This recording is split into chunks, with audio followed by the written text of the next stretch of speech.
Hey guys, good morning. Present అయితే కనిపిస్తుందా board అక్కడుంది. మొత్తానికైతే సేఫ్గా వార్కాలా రీచ్ అయిపోయాం. సో ఇక్కడ నుంచి ఇంకా ఆటో ఆర్ బస్ పట్టుకుని క్లిప్కి వెళ్ళిపోదాం. Style of house construction different ఉంది. అసలు మన సైడు ఇక్కడ చాలా డిఫరెంట్ ఉంది. వెదర్ కూడా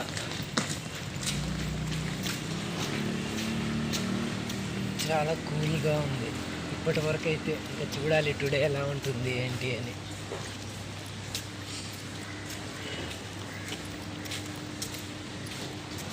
సో ఇంకా ఇంతవరకు నేను వచ్చిన ట్రైన్ అయితే అది